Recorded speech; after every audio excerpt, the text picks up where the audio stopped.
South India shopping మాల్లో block buster ఆషాఢం #1 kilo sale. అందరికీ నమస్కారం. Welcome to silver screen legends.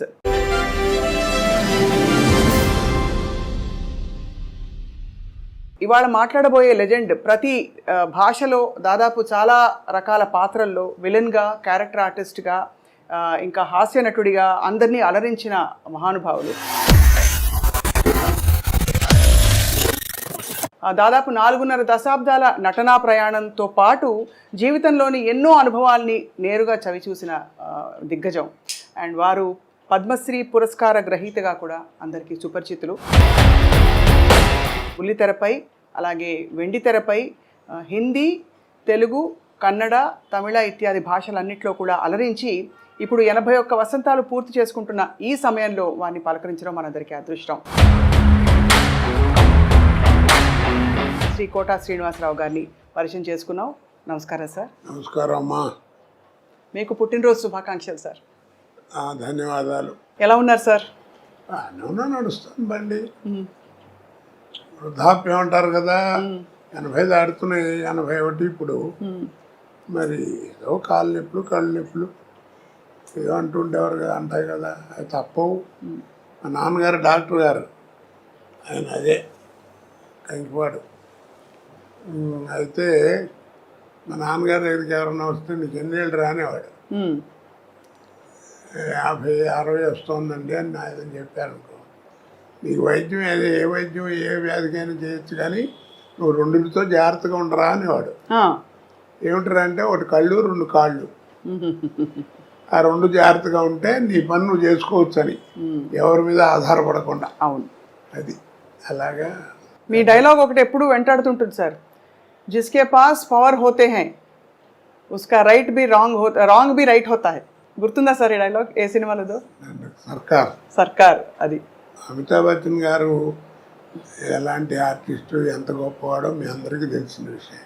నేను చెబితే ఎగతాళిగా కూడా ఉంటుంది. అలాంటి ఆయనతో యాక్ట్ చేయడం అనేది సహజంగా ఎవరికైనా అదృష్టమే. అయితే ఫస్ట్ డైలాగు రామ్ గోపాల్ వర్మ గారు ఆయన ముఖం మీద ముఖం పెట్టి డైలాగ్ చెప్పి క్లోజ్ పెట్టారు. సరే, నేను డైలాగ్ కడక్కని చెప్పించాను, సింగిల్ టేక్ ఓకే అయిపోయింది. రామూజీ అన్నాడు ఆయన, అమిత్జీ అంటూ వచ్చాడు ఆయన. Perfect selection for this character sir, are you from stage అన్నాడు నన్ను. అంటేను నేను I acted on the stage for 25 years. Yes, that potentiality I am seeing you. అనగానే వాళ్ళ అబ్బాయి కూడా అక్కడ ఉన్నాడు, ఏదో ఫోన్ మాడుతూ పక్కకి. అమీన్ అన్నాడు, అప్ప అని వచ్చాడు. Is mister Srinivasarao from Hyderabad. It is a great privilege to you to act with him అన్నాడు. అది నాకు అప్పుడే సర్టిఫికెట్లో అనిపించింది. అబ్బో, అవును, ఆయనతో మాట అనిపించుకోవడం మాటలు కాదు కదా. అలాగా ఒక ఇది. అలాగే రజనీకాంత్ గారికి అందరూ మీ పాత్రల పరంపర ఎవ్వరూ భర్తీ చేయలేకపోయారు సార్. ఇప్పుడు అమితాబ్ బచ్చన్ గారి ప్రస్తావన కూడా ఎందుకు తీసుకొచ్చామంటే, ఈ మధ్య ఆయన కల్కి సినిమాలో చూసాం. అక్కడ కోట శ్రీనివాసరావు గారు ఉంటే బాగుండు అనిపించే విధంగా అంటే మీరు ఒక పాత్రలో ఉంటే బాగుండు అని అయితే అనిపించింది చాలామందికి. ఇప్పుడు ఇంకా యాక్టివ్గా యాక్ట్ చేస్తున్నారా సార్? చేయటం అంటే ఇప్పుడు ఇందా నీళ్ళు ఎక్కువైనా మధ్య బలతం పడిపోయిందమ్మా. టాలెంట్ ఎవరికి అక్కర్లా. ఇప్పుడు హీరో అని అప్పుడంటే ఆ రోజుల్లో టాలెంట్ ఉన్న వాళ్ళే తక్కువగా ఉండేవారు, జాగ్రత్త గట్టిగా పట్టుకుని వాళ్ళే స్థానం పట్టేవారు. ఇప్పుడు ఏమిటంటే హీరో అంటే 40 మంది 50 మంది ఉన్నారు, కమెడియన్స్ ఎంతమంది ఉన్నారో ఎవరికి తెలియదు. అలాగా ఎవరిని చెప్పలేకపోతున్నాం. ఒక పద్ధతి పాడు ఏం కనపట్లా. ఇప్పుడు సినిమా ఎక్కడ లేదు, అంతా సర్కస్. పేతా సాంగ్స్ కూడా డాన్స్ చేస్తున్నారు. ఇక్కడ సర్కస్ చూడలేక భయపడి మన ఫుడ్ కూడా పోద్దని జమిని సర్కస్ కూడా మూసిచ్చారు. అలా తయారైపోయింది. ఆ క్వాలిటీ అవి పోయినాయి, ఆ కథలు పోయినాయి, అవన్నీ పోయినాయి. అప్పట్లో ఏమిటంటే సినిమా ప్రభావం మనుషుల మీద ఎక్కువ ఉండేది. ఇప్పుడు ఏంటంటే మనుషుల ప్రభావం సినిమా మీద వచ్చింది. అంటే ఏ విధంగా సార్? అంటే కొన్ని ఉదాహరణలు ఇవ్వగలుగుతారా? ఈ మధ్య సినిమాలు ఏమన్నా చూసారా మీరు? ఏవో టీవీలో వచ్చేవి. ఇప్పుడు నేను కనీసం నాతో 100-110 సినిమాలు చేయించుంటారే పొలిటికల్ క్యారెక్టర్లో. మరి ఏది కోట శ్రీనివాసరావు బోర్ కొట్టాడని అనలా. అది ఎక్కడి నుంచి వచ్చింది అంత నాకు ఎక్కడి నుంచి వచ్చింది అబ్జర్వేషన్. ఇప్పుడు టీవీలో మాట్లాడటం, బయట మాట్లాడటం చూస్తున్నాం కదా. ఆ రోజుల్లో అలా ఉండేది కాదు. ఆ రోజుల్లో కైకాల సత్యనారాయణ గారి దాకా వాళ్ళకి ఏంటంటే 5 రకాల సినిమాలే ఉండేవి. సాంఘికం, పౌరాణికం, జానపదం, చారిత్రాత్మకం, కౌబాయ్. 5 సినిమాలు. ఈ 5 సినిమాల్లోనే ఎవరు నటించినా నటన కూడా అలా ఫిక్స్డ్గా ఉండేది. సపోజ్ మహమ్మదీడు వేషం వేశారనుకోండి, మీకు ఇస్తే మాకు ఇస్తాం, మాకు పెడితే మీకు పెడతాం, అట్లా ఉండేది భాష. పొలిటికల్ లీడర్ చెప్పాలంటే సోదరి మనలారా అలా ఉండేది.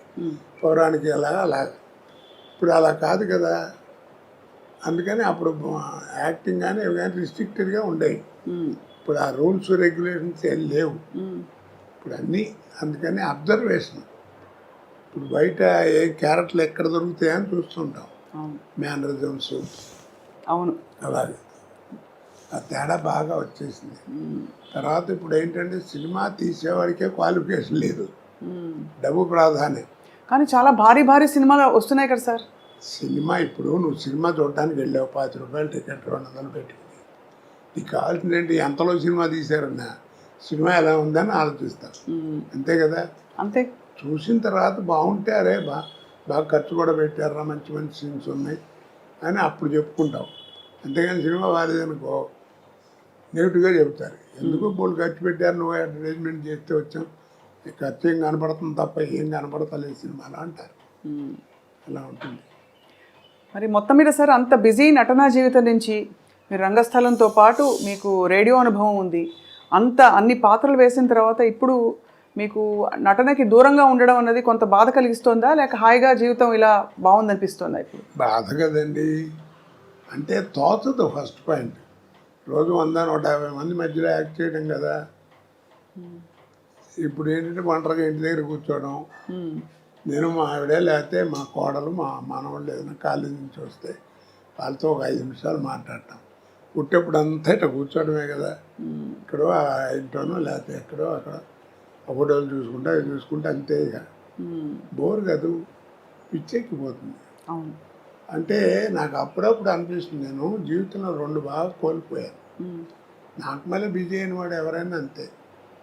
ఒకటి ఏంటంటే ఫ్యామిలీ లైఫ్, పిల్లలు ఆ ఎంజాయ్మెంట్, వాళ్ళని చదివించుకోవడం చేయటం, వాళ్ళతో తిరగడం, కాస్త షాపింగ్ బట్టలు కొనటం, ఇవన్నీ అలాగన్నీ పోయినాయి. అసలు దూరం అయిపోయాను. 2 జనరల్ నాలెడ్జ్. అవును. ఎంతసేపు ఆ కెమెరా యాక్షన్ ఇవే తప్ప ప్రపంచం బయట ఏం జరుగుతుందో కూడా తెలియదు. అవన్నీ పికప్ అవ్వాలంటే చాలా కష్టం. సో అలా మీరు మీ స్నేహితుల్ని కూడా బాగా మిస్ అవుతూ ఉంటుంటారు. అంటే సినీ పరిశ్రమలో మీకు బాబు మోహన్ గారు, బ్రహ్మానందం గారు మీరందరూ బాగా దగ్గర కదా సార్? బాగా క్లోజ్. నాతో అందరూ అలాగే ఉంటారమ్మా. ఎందుకంటే నేను ఎవరితో ఏం కాంట్రవర్సీ లేదు, నాకు పోలేదు నేను పడతాను. అందరూ అంటారు ఏదో అని, అందరూ కావాలని కూర్చొని కామెడీ చెప్పించుకుంటారు. సినిమాల మీద జోకులు చెప్తుందంటే వాళ్ళు చెప్పించుకుంటారు. అందుకనే 40 సంవత్సరాలు బతకగలిగాయి. లేకపోతే కాంట్రవర్సీ అయితే ఎప్పుడు పంపించేవారు. ఏదో ఒకటి గురించి అనడానికి ఏముంది, అనాలంటే బోళ్ళు అనొచ్చు. నిజమే కదా సార్. అంతే. అంటే కానీ మీకు అనే అర్హత కూడా ఉంది ఒకవేళ. ఏదో అర్హత, ఎందుకంటే మీరు మీ స్వానుభవాలే కదా. మీరు 25 ఏళ్ళు రంగస్థల అనుభవం ఉందంటే అది తీసిపారలేని విషయం. ఆ రోజుల్లో మాండలికాలు ఇవన్నీ నేర్చుకోవటం అంటే తమాషానా. టీవీ వస్తుందని ఎవరు అనుకున్నారు కదా. నాటకాలు మొట్టమొదటి అసలు రేడియో లేని మనం లేవు. అవును.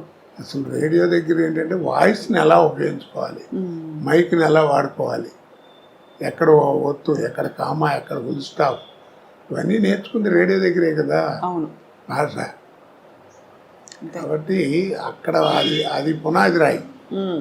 తర్వాత ఈరోజు పురోగతికి అదే పునాది రాయి. తర్వాత టీవీ. టీవీ వచ్చేవాడికి ఏమైపోయిందంటే మాకే థ్రిల్ నాకే. ప్రతివాడు ఫీల్ అవుతారు అది నటుడు. ఎందుకంటే నాటకాలు అంటే ఫోటోలు ఉంటాయి, ఇలా పెట్టిన ఒక యాక్షన్ ఫోటో ఉంటుంది, అలా ఉంటుంది అలా ఉంటుంది స్టడీగా. కానీ మనం నడిస్తే ఎట్లా ఉంటాం, మాట్లాడితే ఎట్లా ఉంటాం, అది ఎవరికి తెలియదు. మొట్టమొదటి నేను ఫీల్ అయింది నా లైఫ్లో, నేను ఎక్స్ప్లెయిన్ చేయలేను థ్రిల్ ఏంటంటే 2 నిమిషాలు. గోవింద్ చౌదరి అని టీవీలో ఉండేవాడు, ప్రొడ్యూసరు. ఆయన రికార్డ్ చేసి ఫస్ట్ డే పండగ వచ్చింది నాటిక. అదే నాటిక ఫస్ట్ రేడియోలో టీవీలో నా తెలుగు నాటకం ప్రదర్శించబడటం అదే. ఆ రికార్డ్ చేసి రే ఒకసారి చూసుకోండి వస్తుంది ఇప్పుడు అని చూపిస్తున్నాను చూపించాడు. పెద్ద యాంగ్షస్ ఏంటంటే నా బొమ్మ ఎప్పుడు వస్తే ఎప్పుడు వస్తాను అంటే మనం నడిస్తే ఎట్లా ఉంటాం, మాట్లాడితే ఎట్లా ఉంటాం, ఎలా చూస్తే అసలు తెలియదు కదా. చూసుకుంటే ఆ 2 నిమిషాలు అసలు ఇక ఎవరిని చూసేది కళ్ళము నీళ్ళు వచ్చేసింది నాకు. అదొక అదృష్టం కదా. అవును అవును అవును. ఆ రోజుల్లో అదేది. తర్వాత సినిమా ఇప్పుడు. సో అలా మీరు మరి సినిమా నటన మీకు అలా అమర్నట్టుగా అన్ని క్యారెక్టర్స్ అద్భుతంగా వచ్చి పడ్డాయి. ఒక్కొక్కటి ఒక ఒక రకం, ఒక అన్ని రసాలు, అంటే మధ్య మధ్యలో నవరసాల్లో లేని రసాలు కూడా పండించారు మీరు. అదే ఇప్పుడు ఒక మాట చెప్పినా నేను. చెప్పండి సార్. ఆర్ట్ అనేది ఒకటి ఇచ్చేది కాదు, ఒకటి పెట్టేది కాదు.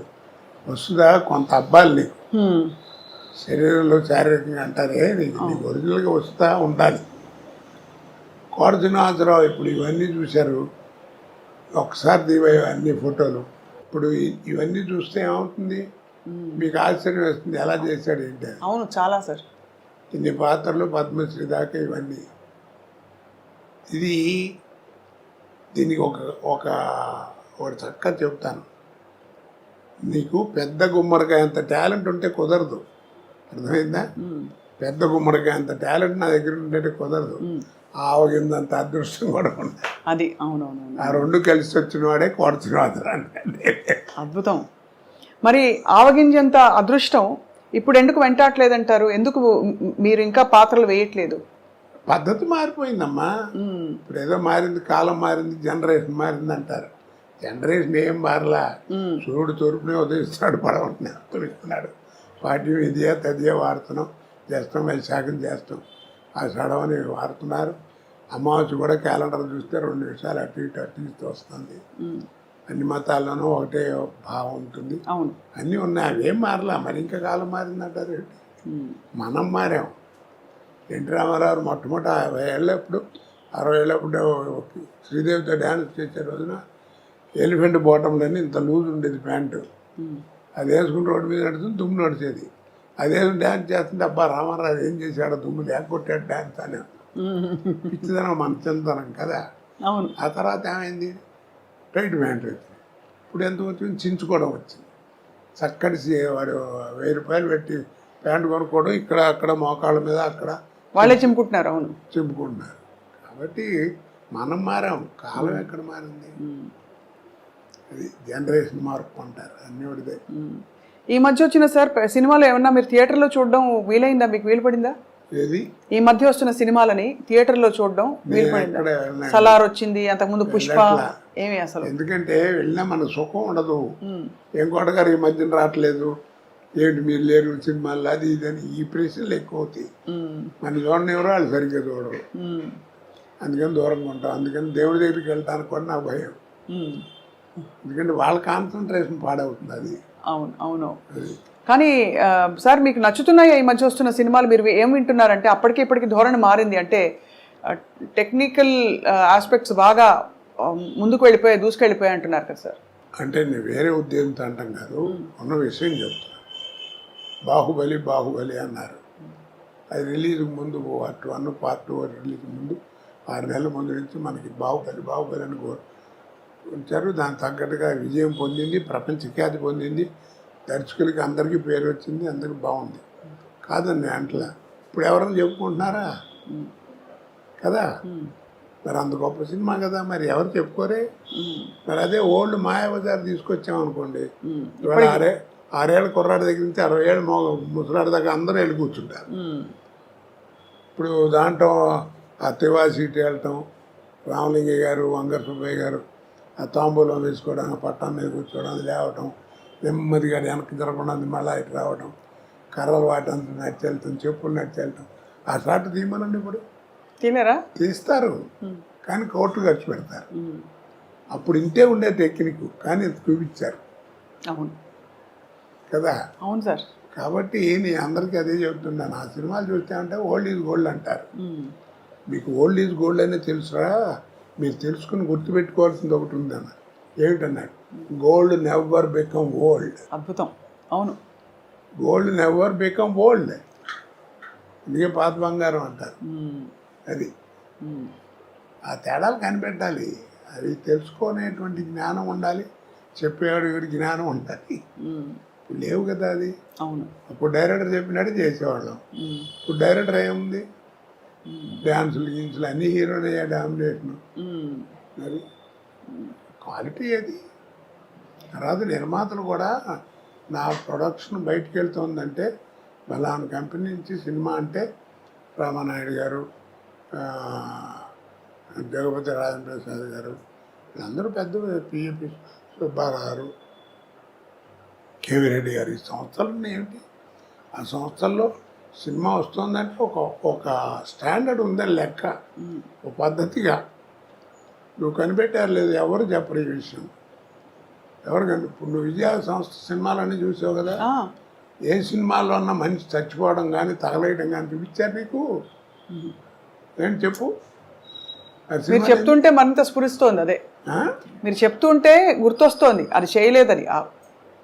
ఎక్కడన్నా ఉందో ఏ సినిమాలో అన్నా లేదు కదా. మరి సక్సెస్ మంచిపోయాడని ఒక డైలాగ్లో చెప్పడం అంతే. పిచ్చి పిచ్చిగా చూపించడం లేదు. ఇప్పుడు ఏమిటో మంటలు పెట్టడం, దాంట్లో ఫేస్ చూపించడం, దాని మీద డైలాగ్ చెప్పడం, ఏదో క్రోధం, ఇవన్నీ యారగెన్స్ చెప్పాలంటే అవేం లేకుండా ఎడ చేశారు. కాబట్టి ఆ స్టాండర్డే. డిక్షనరీ. కానీ ప్రేక్షకులని కోట్లు పెట్టి పోషిస్తున్నారు ఇలాంటి సినిమా కదా సార్. అంటే ప్రేక్షకుల అభిరుచులు కూడా మారాయి అంటారా? అభిరుచి అంటే అది లేకపోతే ఏం చేస్తారు చెప్పు. అవునా కదా. ఇప్పుడు జబర్దస్త్ అని ఏదో ప్రోగ్రాం వస్తుంది, పిల్లలకు టీవీ పెట్టారనుకో అదే వస్తుంది, అది లేకపోతే ఇంకోటి తెలియదు వాళ్ళకి, అదే కామెడీ అనుకుంటున్నారు వాళ్ళు. అది విషయం. అది వాళ్ళ తప్పు కాదు, చూపించే వాళ్ళది కూడా కొంత తప్పు ఉంటుంది. మీకు కొంత అంటే బాగా అనిపించేవా సార్ అలాంటి కామెడీలు? అందుకే వాటిని కామెడీ అన్నారండి, హాస్యం అని ఎవరు అన్నారు కదా. హాస్యం అనేది వేరు. అవును. ఇది కామెడీ. హాస్యానికి కామెడీకి తేడా ఏమిటి అన్నారు. తల్లిపాలకి డబ్బా పాలకి ఉన్న తేడా రామాయణ. అబ్బో, ఒక్క పంచులో ఫుల్ చెప్పేశారు సార్. సార్ ఆహనా పెళ్ళంట మీరు కామెడీ హాస్యం గుర్తు చేశారు కాబట్టి అద్భుతమైన మీరు చేసిన అన్ని పాత్రల్లో బాగా గుర్తుండిపోయే కొన్ని పాత్రల్లో ఇది కూడా ఒకటి. ఆ సినిమాతో మీ అనుబంధం మీకు ఏమైనా జ్ఞాపకం గుర్తుందా సార్? జ్ఞాపకం ఇందాక చెప్పానే, మనకి ప్రాప్తం ఉండాలండి. అది ఎందుకు వచ్చిందో ఎవరికి తెలియదా, జంజాల గారు మా రామానాయుడు గారు అనుకోవడం. ఆ సినిమా గురించి చెప్పాలంటే చాలా గొప్ప విశేషం ఉంది. రోజు ఎయిర్పోర్ట్లో కూర్చుని ఉన్నా మెడ్రాస్ వెళ్ళటానికి, హైదరాబాద్ ఎయిర్పోర్ట్లో ఏదో ఫ్లైట్ ఏదో ఒక అరగంట లేట్ ఏదో అంటే కూర్చుని ఉన్నా. రామానాయుడు గారు వచ్చారు. ఇల్లు వచ్చేప్పటికి ఆయన చూసి నమస్కారం సార్ అన్నాను. కోట సరైన టైంకి కనబడరా, రైట్ రా కూర్చో అన్నాడు.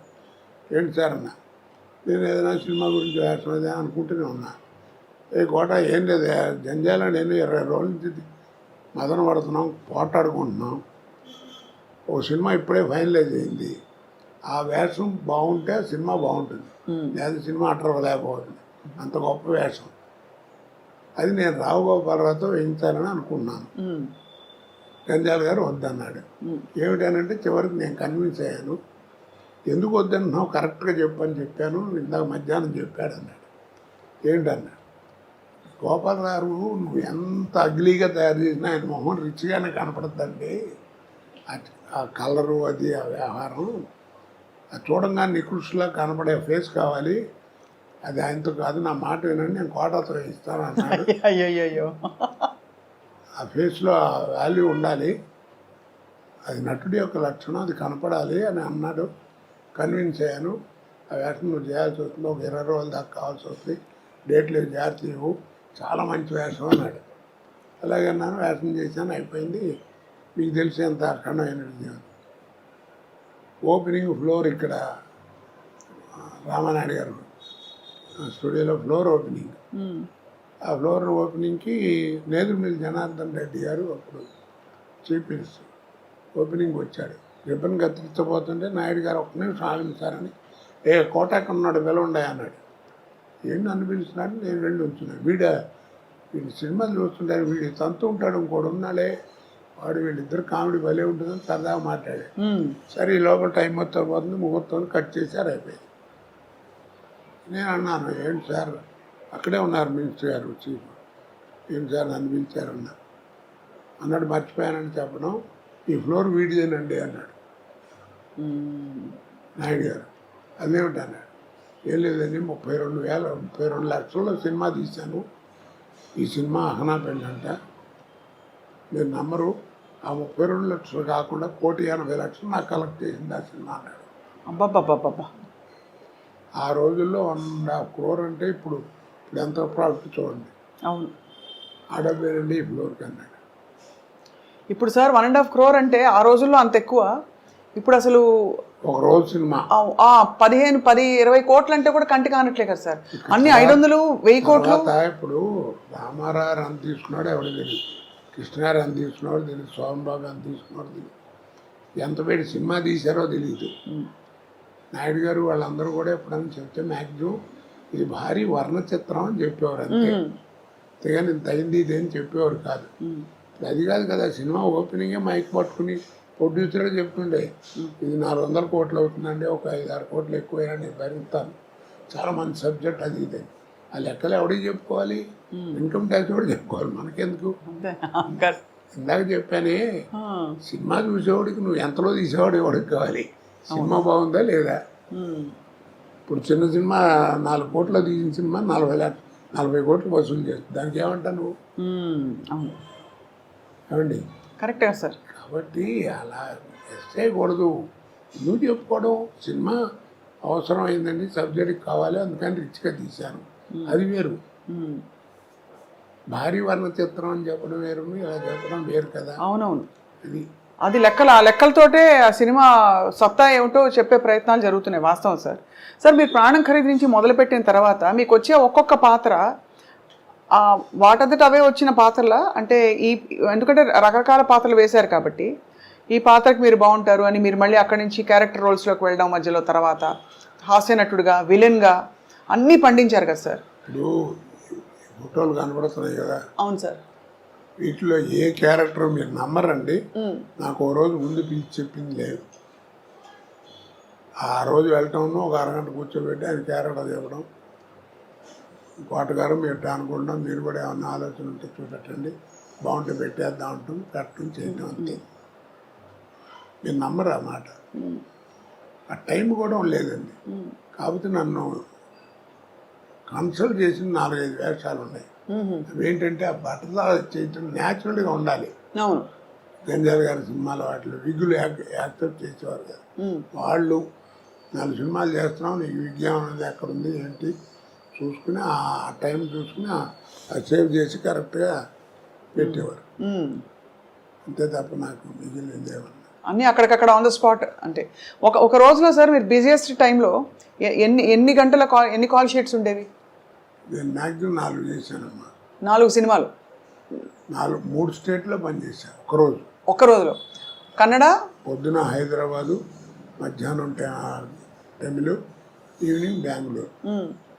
పెళ్లి చేసి మళ్ళీ మార్నింగ్ వచ్చి హైదరాబాద్ ఎయిర్పోర్ట్లో స్నానం చేసి మళ్ళీ షూటింగ్ వచ్చాను. మద్రాసులో ఉండేవాడిని. ఇప్పుడు ఇంత సెక్యూరిటీ లేదుగా అప్పుడు. అవును, కానీ చాలా ఎంత విస్తారమైన కెరియర్ సార్ మీది. మీకు బాగా ఇష్టంగా మీరు పనిచేసిన దర్శకులు ఎవరు సార్? నేనే కాదండి, ఒక విషయం చెప్తాను, అందరికీ చెప్తాను ఆర్టిస్టులకి, విసుక్కోకుండా ఎప్పుడు కూడా ఇప్పటిదాకా షూటింగ్ చేస్తే మళ్ళీ రమ్మంటున్నాడు ఇంకో దానికి, అట్లా విసుక్కోకండి.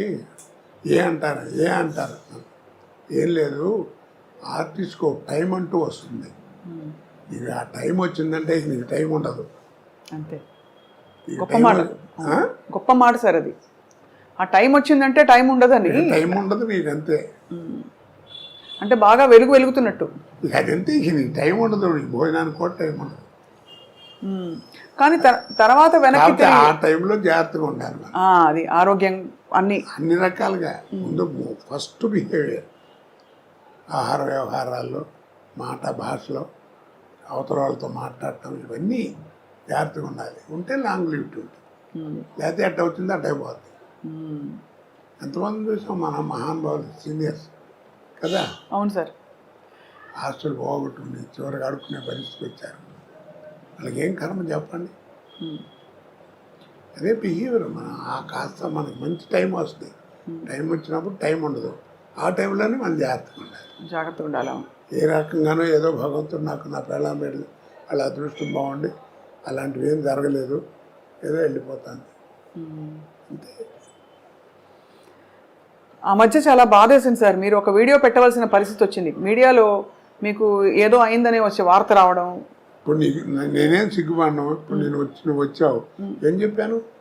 పిక్కలు కాస్త నొప్పిగా ఉన్నాయమ్మా, కట్టేది కట్టారు, డాక్టర్ ఇది కాసేపు కష్టం, అందుకని కాస్త నడవటం అది కష్టం అని చెప్పాను. తప్పే ఉంది దాంట్లో.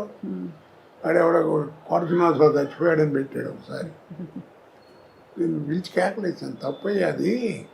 మీ నాన్నకి రా 75 ఏళ్ళు వస్తే కాళ్ళు నొప్పి కళ్ళు నొప్పి ఏదో ఒకటి వస్తాయి కదా, అలాగే నాకు కూడా వచ్చింది. మంచినే కదా. మరి నువ్వు దానికి పెద్ద టీవీలో వీడి చెప్పాల్సిన కర్మ ఏంటి నీకు? తప్పు కదా. దాని మీద రూపాయలు సంపాదిస్తావా? కేకలేసాను నేను. పాపం సుశీల్ గారు పోయిందన్నారు, ఒకసారి జానక్ గారు పోయిందన్నారు. ఆవిడ పాపం అమెరికాలోనే ఎక్కడ ఉంది అప్పుడు సుశీల్ గారు. ఆవిడ అక్కడి నుంచి ఇంటర్వ్యూ, నేను బాగానే ఉన్నాను, నా మీద అట్ట పెట్టకండి. ఎదుగో అక్కడ ఫోటోలు ఉంటాయి ఆవిడతో. జానక్ గారి ఫోటో లోపల ఎక్కడ ఉండాలి, అది కెమెరా ఫోటో తీయించలేదు నేను బయట. ఇంటికి వచ్చారు, ఇంట్లో భోజనాలు చేశారు. చాలా అందరూ వస్తుంటారు నా ఇంటికి.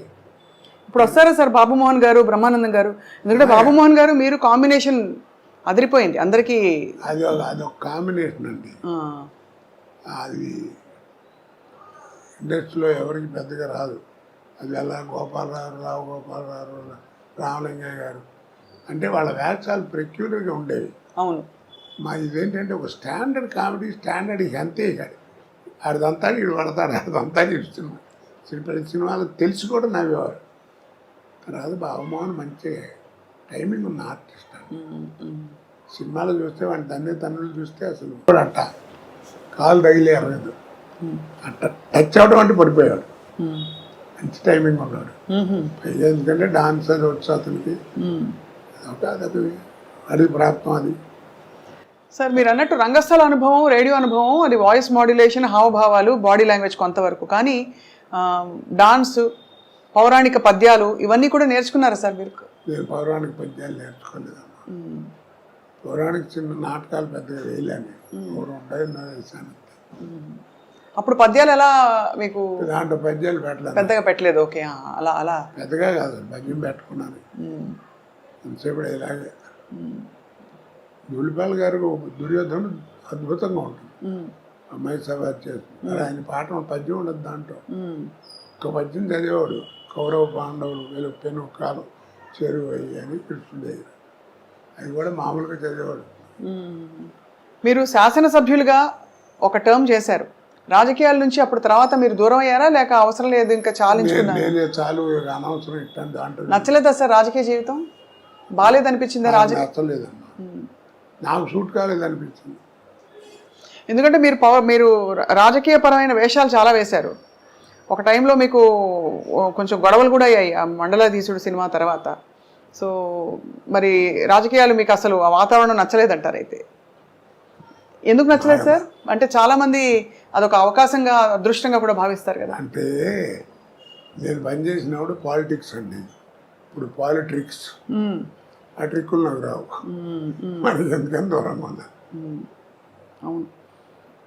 కానీ అదే సార్ అనిపిస్తుంది, అంటే అంత గొప్ప జీవితం, గొప్ప అవకాశాలు మీకు వచ్చిన తర్వాత ఇప్పుడు మీరు టైం అంతా మీరు కుటుంబం నుంచి దూరంగా ఉన్నాను, కష్టపడి పనిచేశాననే ఫీలింగ్లో ఉన్నారు కదా సార్, బాధ.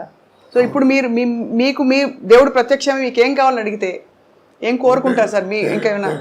నేను ఎప్పుడు మనసులో ఉండే కోరిక ఒకటేనండి, నేను చచ్చేదాకా నటించాలి, చచ్చిన తర్వాత నటుడిగా బతకాలి, అది నా కోరిక. అది సార్, అంటే ఇవాళ చాలా అద్భుతమైన మంచి సందర్భం, మీ పుట్టినరోజు సందర్భంగా మాట్లాడుతున్నాం కాబట్టి మీరు ఎప్పుడూ చిరంజీవిగా మీ పాత్రల ద్వారా ఉండిపోతారు సార్ మనసుల్లో అదే ఎప్పటికీ. అలాంటి పాత్ర రావాలని నా ఉద్దేశం. అలాంటి పాత్ర అంటే ఎలా ఉంటుందో, ఎందుకంటే మీరు రాజకీయాలు, కామెడీ, ఏ టైంకి ఏ పాత్ర వస్తే అప్పుడు చెప్పలేం కదండి. అవును, కరెక్ట్. అది దానికి ప్రాప్తం ఉండాలి. ప్రాప్తం ఉండాలంటే చాలా గొప్ప విశేషం ఉంది. ఇప్పుడు రామావతారంలో ఆంజనేయ స్వామి అంత గొప్పవాడు, కలియుగంలో భక్తరామదాసు అంత గొప్పవాడు కదా. అవును. డబ్బులు లేవు, గుడి కట్టించాలనుకున్నాడు, గుడి కట్టించాడు, అప్పుల పాలు అయ్యాడు, జైల్లో పెట్టారు. వాళ్ళు కొడతంటే రామా రామా అన్నాడు తప్ప అబ్బా అబ్బా అనలేదు. అంత గొప్ప భక్తుడే రాముల వారు ఏం చేశాడు, తానిసాగి రామోజీ లక్ష్మణజీ వేషం వేసుకొచ్చి కంపెనీ వెళ్ళిపోయాడు, నటించాడు, తుర్ని వెళ్ళిపోయాడు. కింద సెల్లో ఉన్నాడు రామదాసు. ఎరా రామదాసు బాగున్నావా అని ఒక్క మాట అంటే బాగుండేది కదా, ఒక 10 సంవత్సరాలు లాగా బతికేవాడు. మరి అంత భక్తుడే, మరి వాడికి ఆ ప్రాప్తం లేదు. ఇదంతా విధి నిర్ణయం అంటారు, అయితే భగవంతుడి నిర్ణయం. ప్రాప్తం ఉండాలి. నాలాంటి అర్భకుడు మళ్ళా రాముల వారిని అడిగాడు, ఏమయ్యా మరి కనపడితే బాగుండేది కదండి, పాపం ఒక్కసారి బాగున్నామంటే 10 సంవత్సరాలు బతికేవాడు హాయిగా, మీరు అలా వెళ్ళిపోవడం అన్యాయం అంటే, రేపు పిచ్చోడా, వాడికి నేను కనపడి ఏం చేయాలి, దేవుడు ఉన్నాడు అన్నాడు. నాకే అనుమానం వస్తుంది నా అవతారం మీద, గాలి నీరు భూమి అన్నీ రాముడే అంటున్నాడు. అసలు నా రూపం ఏంటో నాకు తెలియట్లేదు. నేను వాడికి కనపడి ఏం చేయాలి, వాడు తురుష్కుడు, వాడు దేవుడు లేడు అంటున్నాడు, అందుకని కనపడ్డాను. పైగా నువ్వు కనిపెట్టావు లేదో, నేను రామోజీ లక్ష్మణజీ వేషంలో వెళ్ళాను, నేను రాముల వారు వెళ్తే చూడలేడు, చచ్చిపోతాను. అందుకని మారు వేషంలో వెళ్ళి వాడికి కనపడి వెళ్ళిపోయాడు, అప్పు తీసి వెళ్ళిపోయాడు. మరి వీడి సంగతి ఏం చేస్తారన్నాడు రామదాస్ అని. ఇప్పుడు రాముల వారు అన్నాడు, నేను భక్తుడికి కనపడను రా, ఐక్యం చేసుకుంటా అన్నాడు. అందుకే మీరు చిత్తూరునాయ గారి సినిమాల దగ్గర నుంచి రేపు వచ్చేటువంటిదో లేకపోతే మొన్న తీసిన అన్నమయ్య దాకా తీసుకుంటే మెయిన్ క్యారెక్టర్ పోవటం ఉండదు, అలా ఒలిగిపోతుంటారు. ఓ దీపం అలా వెళ్ళిపోయి దేవుళ్ళో వెళ్ళిపోరు.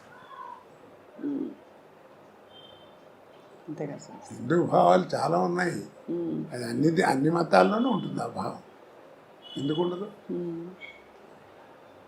మరి ఈ తరం నటులకి మీరు ఎవరైనా టచ్లో ఉంటారా సార్ మీతో? అంటే వీళ్ళు అందరూ వస్తూనే ఉంటారు, పిల్లలు వీళ్ళంతా, కొత్త వాళ్ళంతా. వాళ్ళందరికీ అంటే మీరు ఒక స్కూల్ కదా సార్, మీరు ఒక స్కూల్ ఆఫ్ యాక్టింగ్. మీరు నేను అదే చెప్తాను. నేను సినిమా యాక్టింగ్ నేను 25 సంవత్సరాలు నాటకాలు అయితే వచ్చిందిరా నాకు. మీకు 6 నెలలు 7 నెలలు ఎవరు నేర్పుతాడు? ఏదో అక్కడ చేరండి క్లాస్, ఇక్కడ చేరండి, 2 లక్షలు ఖర్చు పెట్టాను. అవన్నీ కబుర్లు. ప్రాక్టికల్గా తెలియాలి, అనుభవం ఉండాలి, నీకు నువ్వుగా ఉండాలి. ఎందుకంటే నీ కురుక్షేత్రం అని నాటకం ఉంది తెలుసా నీకు? దాంట్లో కృష్ణుడు 4 వేసేవారు, ఒకటి పర్సనాలిటీగా ఒకటి సంబంధం ఉండదు. ఒకటో కృష్ణుడు రెండో కృష్ణుడు వేసేవారు. వాడి గాత్రం వేరు, వీడి గాత్రం వేరు, ఆర్మరీ పెట్టి వేరు, వాడి ఆర్మరీ పెట్టి వేరు. కానీ 4కి 1 సూరు కొట్టేవారు ప్రతిపద్యానికి. ఎందుకని? దాని అర్థం ఏంటి? You must arrest the auditorium with your performance. కానీ ఇప్పుడు అంతా హీరో సెంట్రికే కదా సార్ సినిమా ఇండస్ట్రీయే. ఇప్పుడు సినిమా తీయడమే కథానాయకుడి చుట్టూ అల్లే కథలు ఎక్కువగా. నేను చెప్పాను కదా, కాలం మారిపోయింది. అది సార్, ఇప్పుడు మాయాబజార్ 100 days ఫంక్షన్ బజార్లో దుర్గా కళామందిరంలో చేశారు నా చిన్నతనాలు. ఇలా 3 అంకి తిరగేస్తే ఎట్టా ఉంటుంది, అట్టా ఉంది స్టేజ్. ఇలా వచ్చి ఇలా వచ్చి ఇలా వచ్చింది. ఏంటంటే ఈ చివరేమో రంగారావు, ఈ చివర ఆర్ నాగేశ్వరరావు కూర్చున్నారు, మధ్యలో ఇంటి రామారావు అన్నాడు. ఈ నాగేశ్వరరావుని ఎవరిని చూడలేదు, ఎవరు అందరూ ఇట్టా కూర్చున్నారు పొట్టిగా. అప్పుడు మాట్లాడుతూ సిఎస్ఆర్ ఆంజనేయులు గారు మాట్లాడుతూ, మాయాబజార్ సినిమా అంటే హీరో ఘటోత్కచుడు రంగారావే, ఎవరెన్ని వేషాలు వేసినా వాళ్ళు అయితే ఆ సినిమా లేదు, గొప్పగా చేశాడు, అది ఇది అని చెప్పి చాలా పొగిడుతూ మాట్లాడేది. అయితే ఆర్టిఫిషియల్ టాలెంట్ అంటే తోటి నటుడిని మెచ్చుకోవడం. అప్పుడు రంగారావు తర్వాత మాట్లాడుతూ, ఏదో నన్ను పొగిడారు, సిఎస్ఆర్ మాత్రం తక్కువ, శకుని పాత్ర ఆయన చేస్తే తప్ప ఇంకెవడేసినా ఎక్కదు, అంత గొప్పగా చేశాడు అవన్నీ ఒక్క మాట అండి ఏమి లేదు, I'm a personality artist, is a performance artist అన్నాడు. ఆహా. నా పర్సనాలిటీ అడ్వాంటేజ్ ఆయనకి లేదు, కానీ ఆయన అలా చేశాడంటే ఏంటి, గొప్ప విశేషం కాదు మరి. ఆ సహృదయత, ఆ నమ్రత అన్నీ ఉండే ఆ రోజుల్లో అంటారా సార్? అంటే దాన్ని ఏమంటారంటే ప్రొఫెషనల్ ఎథిక్స్. అవును.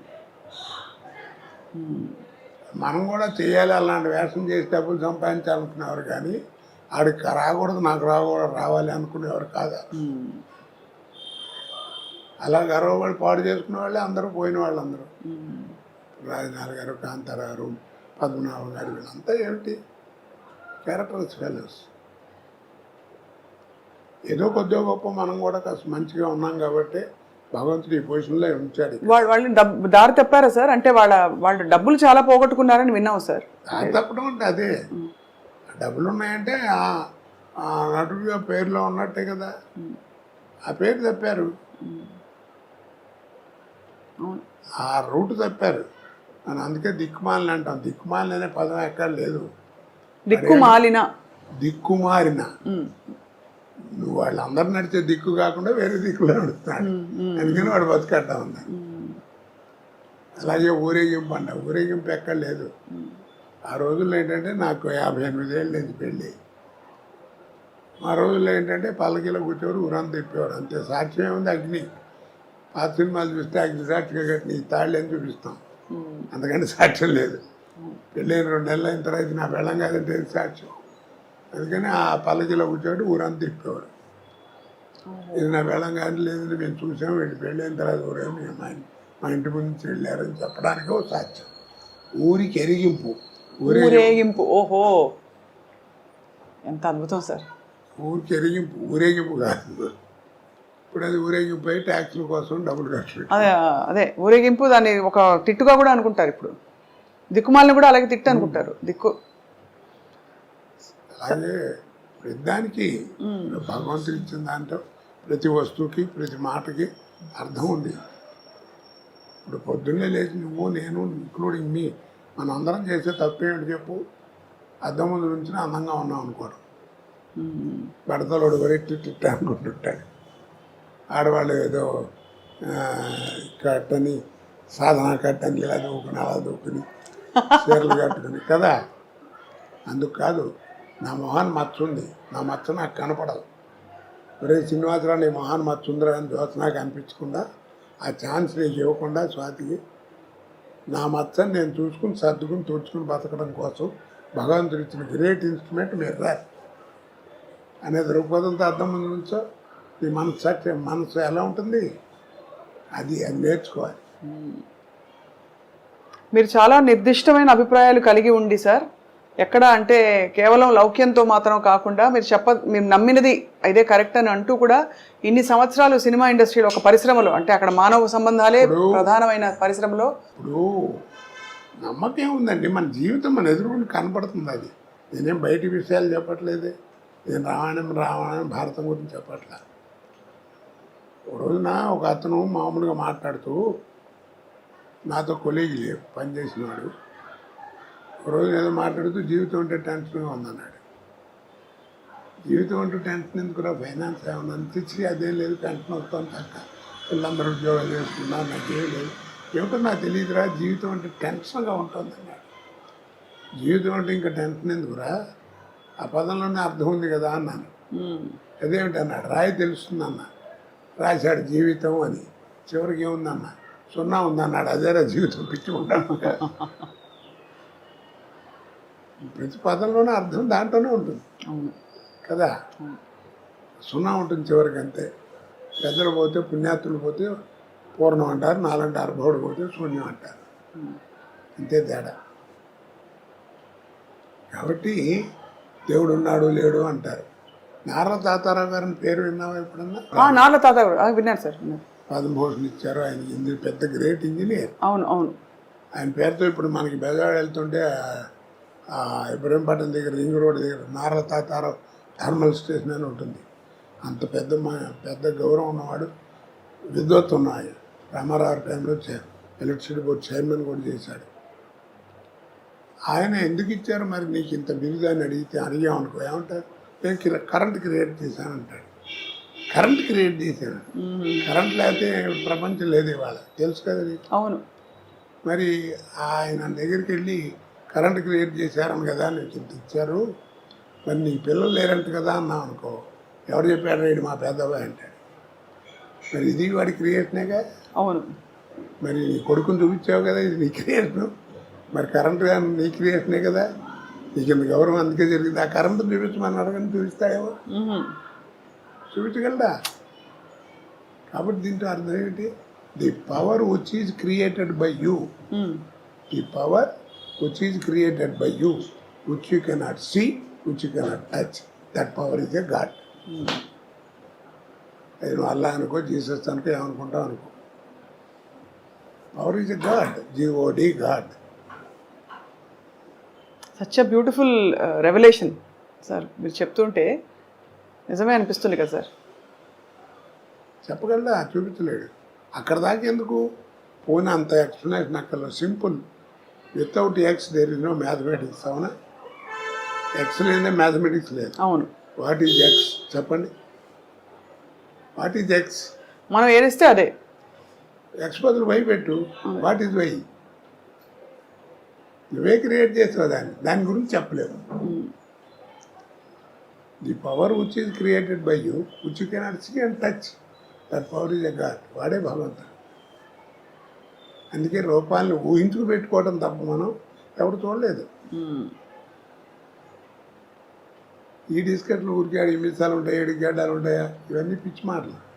ఎవరి తత్వం వాడిది, నా నమ్మకం అది. అవును. నేను దేవుడి ధ్యానం చేసుకునేటప్పుడు నేను జయమాలితో జ్యోతిలక్ష్మితో బోలు సినిమాలు చేశాను. నాకు వాళ్ళ జ్ఞాపకం రాకుండా మనసులోకి అందుకని ఏదో ఒక విగ్రహం పెట్టుకుని దేవుడు అనుకుని కాన్సన్ట్రేషన్ కోసం పెట్టుకుంటున్నాను. అంతేగాని నాకు నేను చూశాను వాళ్ళతో తిరిగాను కాదు దేవుడితో. ఎట్ట మర్చిపోతాం? నేను ఇండస్ట్రీకి వెళ్ళినప్పుడు కొత్తలో ఆయన శత్రు డైరెక్టర్ సత్యమూర్తి గారు, ఆయన డైరెక్టర్, ఒక సారాగొట్ట ఆపరేటర్ వేషం నాది. అది ఓపెనింగ్కి డ్యాన్స్ గురించి పాట పెట్టాడు. నాకు తెలీదు ఇవాళ పాట ఉందా, నువ్వు కాసేపు నైట్ పని చేయాలని చెప్పాడు. సర్లే అనుకుని వెళ్ళాం. వెళ్తే ఏదో మ్యూజిక్ వేసారు, అయిపోయింది. కోట రాని వాళ్ళిద్దరు వస్తారు, డాన్సులు రాగానే ఇట్లా లేవాలి అని అన్నాడు. సరే అని ఇట్లా లేద్దామని రెడీగా రిహార్సల్ చేసి కూర్చున్నాను. తక్కువ యాక్ట్ పడ్డప్పుడు జ్యోతిలక్ష్మి జయమాలి ఇద్దరు వచ్చారు. ఇద్దరు వచ్చి నా తోళ్ళ మీద కూర్చున్నారు. నాకు ఎట్ట ఉంటుంది, సినిమాలు ఎట్ట చూసాను, అంతే కదా. 10 టేకులు తీసుకున్నా. ఏమయ్యా ఏందంటాడు. అప్పుడు జ్యోతిలక్ష్మి గారు అంది, మీరున్నాడు నేను చెబుతాను, ఏమండి నీకు ఆశ్చర్యం వేస్తున్నావునా? అవునమ్మా, నాకు అసలు ఆశ్చర్యం మీతో నేను కళ్ళ కూడా అనుకోలేదంటే అది అంతేనండి అందరూ అనుకుంటారు. పర్లేదు, ఏం పర్లేదు అని కాసేపు సరదా మాట్లాడి అంటే మేము మళ్ళీ టేక్ అయిపోయింది. తర్వాత 10 సినిమాలు చేసాం ఇద్దరం కలిసి. అది వేరు సంగతి చెప్తున్నా. అలాంటి భావాలు ఏం రాకుండా ఏదో పెట్టుకుని ఓ దేవుడు అని చూసుకుని ఒక విగ్రహం పెట్టుకుని ఊహతో పెట్టుకునేది, అంతేగాని దానికి ఇదేం కాదు. అందుకే అంటారు పెద్దలు ఏమని చెప్పాడు, మనసు ఫ్రెష్గా ఉండాలి. అంతేగాని స్నానం చేసేవా లేదా, అది చేసేవా లేదా, ఇవన్నీ కాదు, మనసు ఫ్రెష్. శంకరాచార్యులు వారు చెప్పాడు, మనకి బంధువులు లేరన్నాడు. అర్థమైందా? బంధువులు లేరు. మీ నాన్న నీవు ఇంత పైకి రావడానికి ఎంత కష్టపడి చేశాడు, వాడు చేసి వెళ్ళిపోతాడు, చేతులు కడుక్కుని వెళ్ళిపోతాడు. నీ పిల్లలు నువ్వు చేస్తావు, నువ్వు వెళ్ళిపోతావు. ఇట్స్ ఏ వ్యాపారం. కాబట్టి మనకి ఇదేం లేస్తాను. మరి ఎవరు బంధువులు ఉన్నారన్నాడు. మరి ఎవరు వాళ్ళు? కానీ వాటికి రూపం లేదన్నాడు. ఆ బంధువులకి ఆకారం లేదు, కానీ బంధువులు ఉన్నారు మనకి. ఎవరు వాళ్ళు? సత్యం మాత. సత్యం అనేది నీ తల్లి, పితా జ్ఞానం, నీ జ్ఞానం అనేది తండ్రి. సత్యం మాత, పితా జ్ఞానం. ధర్మో భ్రాత, నీ ధర్మగుణం నీ సోదరుడు, తోడబుట్టినవాడు. దయాసఖ, నీ దయాగుణం నీ స్నేహితుడు. శాంతి పత్ని, నీ శాంతి గుణం అనేది నీ భార్య. క్షమాపుత్ర, క్షమాగుణం అనేది నీ పుత్రుడు. షడైతే మా బాంధవ, యారేరా నీ బంధువుడు అన్నాడు. సత్యం మాత, పితా జ్ఞానం, ధర్మం భ్రాత, దయాసఖ, శాంతి పత్ని, సమాపుత్ర యారుగా నీ బంధువులు. అందుకని గుండె మీద చేసి చెప్పు అంటాం మనం పెద్దవాళ్ళు. రాత్రులు పడుకున్నప్పుడు మనిషి బాగుపడాలంటే ఏం చేయక్కర్లేదు, అలా పడుకుని గుండె మీద చేసుకుని ఇవాళ ఈ ఆరుగురితో ఎలా ఉన్నాను నేను అని ఆలోచించుకో, చాలు నువ్వే బాగుపడతావు. ఎలా ఉన్నాను, మంచిగా ఉన్నాను, చెడ్డగా ఉన్నాను ఏంటో నాకు నీకే తెలుసు. ఇక్కడ నీ క్వశ్చన్ ఆయన చెప్పాడు, సమాధానం కూడా ఆయన చెప్పేశారు. అవును, అది జీవితం. కాచి వడబోస్తారు సార్ జీవితాన్ని మీరు అద్భుతంగా. వ్యక్తిగతంగా అలాగే మీరు అన్ని రసాలు చూశారు. విషాదం చూశారు, సంతోషం చూశారు, విజయం చూశారు. మరి నేను పడ్డ బాధ ఎవరన్నా పడ్డారు? నీకు తెలుసు కదా అన్ని. అవును సార్. మరి నా కీర్తి ప్రదేశాలు అంత గొప్పగా ఇచ్చాడు, బాధలు అలా ఇచ్చాడు. నా అదృష్టం ఏంటంటే ఈ రెండింటిని తట్టుకునే గుండె ఇచ్చాడు. వాటి ఇస్తే తాగిపోతే ఎప్పుడో నాశనం అయిపోయాడు. మంచి జీవితాన్ని ఇచ్చాడు. ఎంత మంచి జీవితం చూడు, ఎట్టక్కల చెయ్యి. ఇంకా ఏదో ఎవరినో వస్తే ఒక రూపాయి సాయం చేసే పొజిషన్ ఉన్నాను. అలాంటి జీవితం ఎంతమంది నాయన బలాన్ని పీరియడ్ కొంచెం బాగాలేదు జాగ్రత్త అని చెప్తుంది అంతే. అంతేగాని ఈ క్షణం బాగుండదు, ఇది బాగుండదు, ఇది బాగుండదు అని ఎవడు చెప్పలేడు. కాస్త జాగ్రత్తగా ఆ పీరియడ్లో ఉండటం కోసం నీకు గైడెన్స్. కానీ అసలు జీవితం అది కాదు. నీ లైఫ్ స్పాన్ ఎవరు చెప్పలేరు. అవును. ఎందుకంటే నువ్వు తల్లి కడుపులోంచి బయటపడి భూమి మీద పడంగానే కేర్ మనం అరుస్తాం కదా, ఏడుస్తాం. అవును. ఇక్కడ కేర్ మనగానే పైన బేరం అనే డేట్ ఫిక్స్డ్. కేర్ మనటం పైన బేరం అనే డేట్ ఫిక్స్డ్. ఇక దాన్ని మార్చేదే లేదు. ఇక్కడ నుంచి అక్కడ ఈ ప్రయాణం కావద్దు. నీ ఆర్థిక స్థితిని బట్టి ఫస్ట్ క్లాస్లో వెళ్తావు, సెకండ్ క్లాస్లో వెళ్తావు. దాంట్లో ఇంత అన్యోన్యమైన దాంపత్యం కొనసాగించడానికి సార్ మూల రహస్యం ఏంటి సార్? ఇది ఇంతే జీవితం అని ఎవరికాళ్ళు చదువుకోవడం అండి. ఆ పాట మీరు మళ్ళీ పాడతారా సార్? ఎవరైనా వచ్చి మీకు చెప్తే భద్రం బీ కేర్ఫుల్ బ్రదరు. అది ఎప్పుడో పాడామా, మనం పాడామా, శ్రీగారు పాడాడు. అవును. అంటే అది ఆయన గోపాల అది నీకు తెలియదు. మీకు ముందు పరేష్ రాజుతో చేయించారు, అది బాగాలేదని మళ్ళీ నాతో చేయించారు. అదే ఆ పాట సార్? ఆ పాత్ర అదే గొప్ప సీక్రెట్ చెప్పారు సార్. అది అంటే చాలా మంది తెలిసి ఉండొచ్చు కానీ ఏమండి, సాగితే గొప్ప అండి, సాగిపోతే ఏ మ్యారేజ్లు ఏంటి తలకాయ చెప్పండి. అదే అది సర్దుబాటులో సంసారం ఉంటుంది. అవును. ఇద్దరు పిల్లలు పుట్టిన తర్వాత ఇంకా 4 ఏళ్ళు 5 ఏళ్ళు సంసారం చేసి డైవర్స్ ఏమిటండి? ఆ మాట అంటే ఏంటంటే మా ఇద్దరికి కెమిస్ట్రీ కుదరట్లేదు, ఏదో వేవ్ లెంగ్త్ కుదరట్లేదు. ఏది వేవ్ లెంగ్త్ కుదిరింది? పెళ్ళి ఇన్నాళ్ళు అయితే 5 గదిలో జరిగే సంబంధం ఎవరు చెప్తాడు? కాబట్టి అది ఎవరు చెప్పినా, నీకు డైవర్స్ ఇచ్చే లాయర్ చెప్పినా నాయన అన్నీ బాగున్నాయి, నేను చేస్తాను, ఎందుకైనా మంది ఒక 6 నెలలు మీరు ఆగి రండి, ఈ లోపల మళ్ళీ ఏమైనా మార్పులు మారుతాయేమో అని చెప్తాడు. ఎవరైనా కలిసి ఉండమంటారని వెళ్ళిపోమని ఎవరు అంటారు కదా. అంతే కదా సార్. ట్యూబ్లోంచి బయటకు వచ్చిన పేస్ట్ని మళ్ళీ ట్యూబ్లోకి పంపించాలనుకోరు, అలాగేనా? పంపగలవా? ట్రై చేసి చేతికి అంటుస్తాం, పని పంపలేవు. అలాగే గడప దాటి వెళ్ళిన సంసారాన్ని కూడా ఎవరైనా లోపలికి తీసుకురాలేడు. అది వాళ్ళిద్దరి మధ్యలో ఉంది. అదే అంతే కదా సార్. నేను అందుకే సంసారం ఉన్నాడు. అమెరికాలో ఒకసారి వెళ్ళినప్పుడు సంసారపక్షంగా ఉంటే బాగుంటుంది అన్న. ఒక ఆవిడ పెద్ద కోపం వచ్చి సంసారపక్షం అని 3 సార్లు అన్నారు. ఇప్పటికీ సంసారపక్షం అంటే ఏమిటంటే అని అడిగింది. ఎన్నాళ్ళు అయిందమ్మా నువ్వు వచ్చాన్న? 28 సంవత్సరాలు అయిందన్నాడు. అంది. సరే బాగానే ఉంది. పెళ్ళి ఎన్ని ఏళ్ళు అయిందన్నాడు? 30 ఏళ్ళు అయింది. ఈ 30 ఏళ్ళలో మీ అమ్మ నాన్న ఎప్పుడన్నా గదిలో కూర్చుని తలుపేసుకుని లోపల కూర్చుంటాం నువ్వు చూసావా అన్న? నేను చూడలేదు. అదే సంసారం అంటే అన్న. ఏం చెబుతాను దానికి అర్థం? మరి ఆ జ్ఞానం ఉండాలి, అడగకూడదని. అలా తయారైంది. ఇప్పుడు యువతంతా ఎందుకు పాడవుతుంది? 2 నోట్ చేసుకున్నాం. మీ మాస్టర్ చెప్పినా, మా మాస్టర్ చెప్పినా, వాళ్ళ మాస్టర్ చెప్పినా, ఎవరు చెప్పినా రోడ్డుకి వెడం పక్కనే నడవమన్నారు. కుడిపక్క గురించి వాళ్ళ నోటమ్మడి రాలేదు. ఇప్పటికీ రోడ్డు మీద పోలీసు వాడు కూడా కీప్ లెఫ్ట్ అంటాడు. అది రైట్ అని మాట రాదు. కుడిపక్క నడవటం కనుక నేర్చుకుంటే, ఎడం పక్క నడవటం నేర్చుకుంటే కుడిపక్క నడిపితే ఏంటి అనేది నీకే తెలుసు.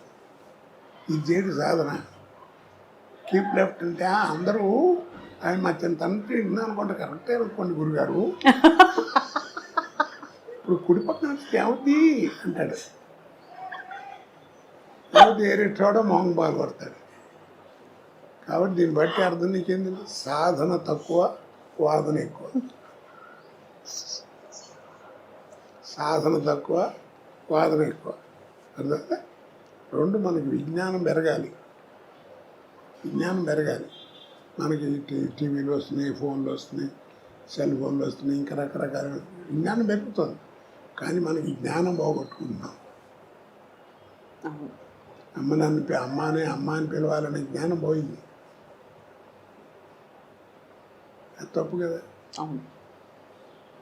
మాతృభాష అన్నారు, అరం వాడికి అరం, తెలుగు వాడికి తెలుగు, తమిళ వాడికి తెలుగు. వాళ్ళ మాతృభాష ఎవరు కాదు, తల్లితో సమానం అన్నారు. తల్లి పదం ఎంత గొప్పది, మనకి తెలియకుండానే ఎవరిని నేర్పకుండానే. మనకేదైనా అనుకోకుండా దెబ్బతింటే అమ్మ అంటాం, ఎందుకంటాం కదా. అమ్మ ఎంత గొప్పది. తండ్రి ఒక ఏజ్ వచ్చిన తర్వాత వాడు నేర్పేది జ్ఞానం, తల్లి అట్ట కాదు.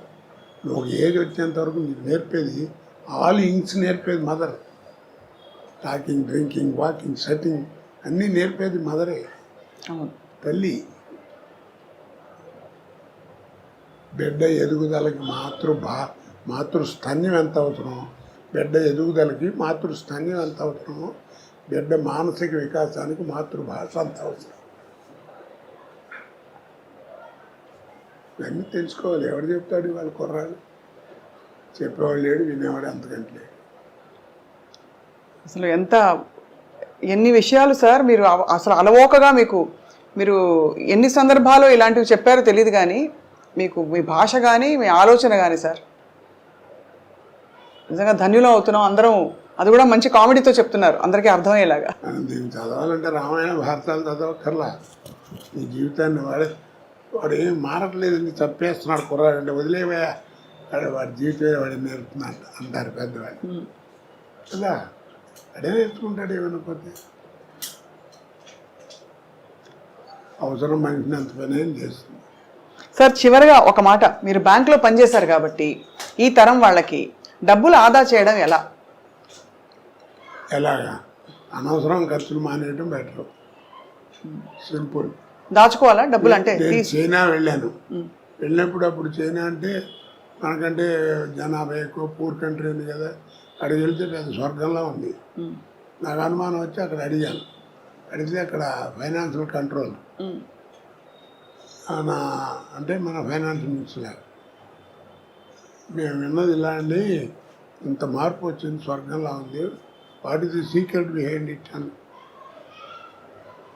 బోర్డు మీద ఒక సెంటెన్స్ వేశారు. No secret, we live according to our earnings అన్నాడు. డ్రైవర్ ఎలా ఉండాలి, డ్రైవర్ వాడే అలా ఉండాలి. అంతేగాని మా ఓనర్ అబ్బాయి వాళ్ళ అబ్బాయి టీవీ చూస్తున్నాడు కాబట్టి నేను కూడా కొనాలంటాయి. అని లోన్లు పెట్టడం, ఇన్స్టాల్మెంట్లు కొంటాం, చేసుకుంటే ఎవరు నష్టం, నువ్వే నష్టపోతావు. చాలా గొప్ప మాట సార్, ఇది చాలా అవసరం ఈ తరానికి. అందుకే అంత సూటిగా అడిగాను sir. We live according to our earnings. నా సంపాదన బట్టి నేను బతుకుతాను. టాలీవుడ్లో తెలుగు చిత్ర పరిశ్రమలో ఈ డ్రగ్స్ బాగా ఇప్పుడు వ్యాపించి కేసులు అవుతున్నాయి కదా సార్. ఏం డ్రగ్స్ ఏముంది, నువ్వు చేసుకున్నదే దాన్ని. అందుకే మాదక ద్రవ్యాలు అన్నారు. ఆ రోజుల్లో కూడా ఉంది, వ్యభిచారం ఉంది. ఉందా సార్? ఆ రోజుల్లో ఏమో మా చింతనంలో ఏదో ఒక గ్రామం, ఒక విలేజ్, దానికి ఒక పద్ధతి, ఒక ఇది ఉండేది. ఇప్పుడు అక్కడ దాకేందుకు మన వాళ్ళు పర్మిట్ అని పెట్టారు మందు తాగడానికి. అది మరీ ఒక్కళ్ళ కూర్చుంటే అయితే బాగుండదని కొన్నాళ్ళు అయ్యేటప్పటికి కాస్త నలుగురు కలిసి సరదాగా ఎంజాయ్ చేస్తే బాగుంటుంది, అనవసరంగా అలాగే ఉండవని క్లబ్లను పెట్టారు. ఇప్పుడు ఆ క్లబ్లు పోయి పబ్బులను పెట్టారు. ఇప్పుడు ఆ పబ్బులు పోయి 4 కోట్లు పెట్టి ఇల్లు కట్టాడు అనుకోండి, మా ఇల్లు చాలా బాగుంటుందండి ఆయన అన్నీ చూపించి, ఇది మా ఇంట్లో ఇది పబ్ హౌస్ అంటాడు. అది గొప్ప, అక్కడ బార్ ఉంటాయి, అదే ఇంట్లో బార్ పెట్టాడని గొప్పగా చెప్తాడు మనకి.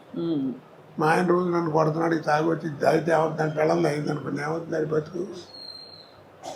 అది మర్చిపోతున్నారు. మాకు ఉంది కాబట్టి కట్టించామనుకున్నారు. అదేంటే మాదక ద్రవ్యాలంటే మాదకం చేస్తుంది, తాగితే బ్రెయిన్ పనిచేయదు. అంటే ఒత్తిడి వల్ల అవుతుందో మరి. ఈ మధ్య చాలా అంటే చిత్ర పరిశ్రమలో ఎక్కువ అన్ని చోట్ల ఉన్న సమస్య అది. అదేంటంటే కాస్త 10 మందికి తెలిసిన వాళ్ళం కాబట్టి బలానా వాడు తాగుతున్నాడు, బలానా వాడు డ్రగ్స్ తీసుకున్నాడంటే పాపులారిటీ ఉంటుంది కాబట్టి మన వాడతారు. అన్ని చోట్ల అన్నీ ఉన్నాయి. అవును. సరే, ఎన్టీ రామారావు గారిని మీరు ప్రస్తావించారు కదా. రామారావు గారి కాలంలో ఆయన మనవడైన జూనియర్ ఎన్టీఆర్ ఇప్పుడు దేవర సినిమా కూడా రిలీజ్ కాబోతోంది. సో ఆయన నటన కొంత ఏమున్నా నేను అతను గురించి ఒకటేనండి ఎప్పుడు చెప్పేది ఒకటే. ఇప్పుడున్న యంగ్స్టర్స్లో కొద్దిగా గొప్ప విషయం ఉండి సత్తా ఉన్నవాడు ఎవరన్నా, నటుడు ఎవరన్నా ఉన్నా అంటే వాడే జూనియర్ ఎన్టీఆర్. వాడి తర్వాత ఎవడైనా నా ప్రకారం. పొట్టిగా ఉంటాడన్నారు, వాడి పొట్టితోనే వాడిని కాపాడుతాం చంద్రమోహన్ లాగా. ఎందుకంటే వాడు ఎవరికి కాంపిటీషన్ కాదు, వాడికి ఎవడు కాంపిటీషన్ లేదు. పైగా పద్యం ఏ విషయంలో డైలాగ్ కానీ, డ్యాన్సుల్లో కానీ, ఏదైనా యాక్షన్లో కానీ విషయం ఉన్నవాడు వాడు. ఆయన అందుకే ఆయన పిచ్చోడేం కాదు. రామారావు ఊళ్ళో కూర్చొని బొట్టు పెట్టి రామారావు అని పేరు పెట్టింది. ఆయనే పెట్టారు కదా సార్ పేరు? ఆయనే పెట్టాడు. బాగుంది సార్. ఇవాళ ఒక చిత్ర పరిశ్రమలోని కొన్ని విషయాలు, అలాగే మీ జీవితంలోని బోలెడు విషయాలు, ఇంకా మీరు చెప్పిన ఇతర విషయాలు అయితే కొత్త విషయాలు, జీవితం గురించి, బంధాల గురించి చొచ్చుకుపోయాయి సార్ మనసులోకి. మీ అనుమతితో మీ పుట్టినరోజు సందర్భంగా మా అందరం కలిసి మీతో ఒక కేక్ కట్ చేస్తాం సార్. కేకా? అదేంటి నా పుట్టినరోజు మీరు కట్ చేయడం? అంటే మీరు కట్ చేస్తే మేము మీ అందరూ చూస్తావా? తినవా? తింటాం కూడా సార్. జన్మదినమిదం ఐ ప్రియ సఖే శంతనూతు తే సర్వదా ముదం ప్రార్థయామహే భవశతాయుషీ ఈశ్వర సదా త్వాం చ రక్షతు పుణ్యకర్మణ కీర్తిమార్జయ జీవనం తవ భవతు సార్థకం. Happy birthday to you, happy birthday to you, happy birthday sir.